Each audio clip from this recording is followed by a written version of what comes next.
Alors, est-ce qu'on pourrait faire un bref rappel sur ce qu'est vraiment la science du capital? Alors, Bordiga disait, c'est le pire obscurantisme qui soit. C'est le pire obscurantisme qui soit. Parce que justement, dans toute l'histoire de la radicalité, nous avons compris, nous avons analysé que la science n'est pas un savoir neutre objectif. La science, c'est le diktat du quantum sur l'espace. C'est le diktat du quantum de la valorisation.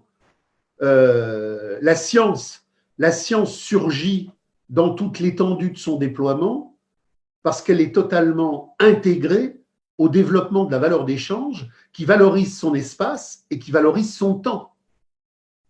Les Grecs anciens avaient fait toute une série de découvertes, mais qui restaient dans un coin. Le capital n'avait pas besoin de les valoriser dans une production de masse et dans une intensification de l'espace-temps.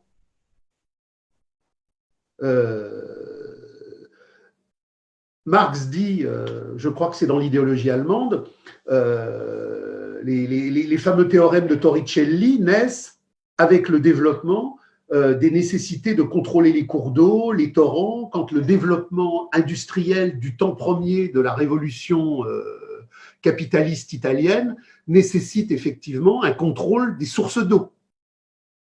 Un exemple tout bête. Mais c'est la nécessité pour le capital de rentabiliser un espace qui crée un savoir scientifique. Et je renvoie d'ailleurs à l'étymologie. La science, c'est schio. Schio, c'est je coupe.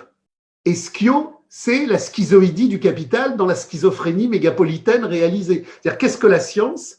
C'est une découpe d'espace avec des expériences de rentabilisation qui font que dans le reproductible mis en mouvement, on a la certitude que dans le développement de la valeur d'échange, l'expérience va être profitable pour qu'il y ait effectivement un retour sur investissement dans la domestication et l'aliénation. Et aujourd'hui, les laboratoires médicaux, alors les gens se disent « Ah, Big Pharma, les gens sont complotistes ». Alors, on est complotiste si on croit que Big Pharma est autonome. Si on comprend que Big Pharma n'est qu'un appendice, une métastase du capital, mais que toute la santé mondiale, à travers l'OMS, est une dialectique de production et de reproduction des intérêts du capital à l'échelle universelle, on comprend très bien ce qu'est la science. Et dans la communauté communiste de demain universelle, qui ne retournera pas à la préhistoire, je précise parce qu'il y a toujours un glandu idiot qui nous dit « mais les communistes veulent retrouver l'époque des cavernes ». Non, non. Les communistes disent qu'à l'époque des cavernes, on était beaucoup moins aliénés que maintenant, mais ils ne veulent pas retourner à l'époque des cavernes. Ils veulent une communauté universelle dans un savoir et dans toute une série de productions et de reproductions humaines. Mais dans le communisme, il n'y aura pas de science. Il y aura une sapience. C'est-à-dire qu'il n'y aura pas un savoir découpé de rentabilisation capitaliste, il y aura le sapio, le sentir, la saveur, qui produira le vrai savoir humain. Donc, la science n'est pas, à un moment donné, conquise par le capital. La science a toujours été un appendice du capital. Et Marx, dans le 6e chapitre, nous dit, dans la domination réelle, nous avons enfin une parfaite harmonie entre le capital de la science et la science du capital. Il y a une homogénéisation totale. Donc, la science n'est pas quelque chose qui, à un moment donné, est absorbé par le capital, qui en prend le contrôle. La science est née avec le développement du capital.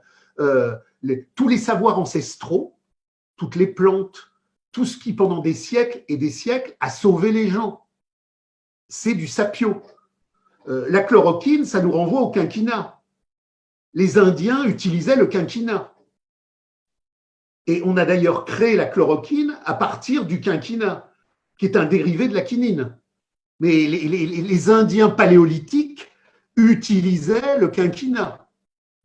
Donc on n'a rien trouvé d'autre qu'une utilisation organisée, scientifique de l'espace, et donc à partir de là un contrôle des molécules pour la valorisation du capital. Et donc la science est totalement intégrée au capital. Alors ça ne veut pas dire... Alors, vous avez des centaines et des centaines de scientifiques honnêtes sur le terrain qui, dans l'aliénation universelle, n'ont absolument pas conscience de ce qu'est la science. Vous avez plein de braves gens dans les laboratoires pharmaceutiques, vous avez des médecins, des ostéopathes, des ORL, qui sont plein de braves gens, qui ont un savoir et qui veulent aider les autres. Mais ils n'ont pas une conscience historique de ce qu'est la science. Ils n'ont même pas une conscience historique de ce qu'est leur discipline. Ils ont tout au plus une conscience additionnelle des techniques que leur discipline leur a données. Mais ils n'ont même pas une compréhension objective de la totalité de leur discipline. Et plus le développement du capital s'organise, plus on rentre dans des microsciences, des micro-appendices, des tout petits territoires totalement déconnectés de la totalité. Donc, vous avez des gens qui sont hyper spécialisés sur un confetti, mais qui sont incapables d'avoir un rapport global à ce qu'est l'universelle santé humaine, ce qui est le sapio.